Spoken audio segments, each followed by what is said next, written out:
Hello नमस्कार, मी शीतल. माझ्या mini ब्लॉगमध्ये तुमचं खूप स्वागत आहे. कशा आहात सर्वजण? तर मस्त असाल. माझ्या चॅनलवरती नवीन असाल तर प्लीज सबस्क्राईब करा. तर आज होता नवरात्रीचा तिसरा दिवस आणि मी अशी रेडी झालेली होती. तर आज निळा कलर होता, त्याच्यामुळे मी हा ड्रेस घातलेला होता.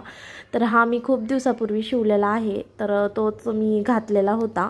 आणि मी जाणार होते खाली, तर मुलं गेलेलीच होती, तर मी पण चाललेले होते. तर तुम्हाला हा ड्रेस कसा वाटते कमेंटमध्ये नक्की सांगा. आणि मी आज कशी दिसते ते पण सांगा, कारण म्हणजे छान वाटत होतं मला पण.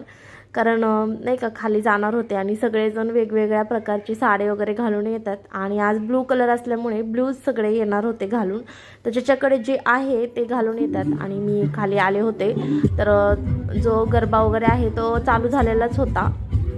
तर इथे बघा आवाज पण येत असेल. तर खूप म्हणजे थोडा लवकर चालू झालेला, मला यायला उशीर झाला होता. आणि नंतर इथे आल्यानंतर मी थोडंसं मंदिरात वगैरे पण जाणार होते, कारण मी देवीच्या पाया पडले नव्हते. तर छोटंसं म्हणजे गणपती मंदिर आहे सोसायटीतलं, त्याच्या शेजारीच देवीची जे आहे फोटो ठेवून पूजा वगैरे केली जाते. तर तिथेच मी गेले गणपती आणि देवीच्या पाया पडले. आणि नंतर मग मी गरबा खेळण्यासाठी जाणार होते. तर खूप छान वाटत होतं, कारण की आपण असं रोज तर एवढं रेडी होऊन आणि असं जात नाही, पण असं कधीतरी स्वतःला वेळ देणं खूप गरजेचं आहे, कारण की तेवढाच आनंद भेटतो. आणि सगळ्या लेडीज वगैरे पण भेटतात, तर कोण कोण आहे त्या नवीन ओळखी पण होतात.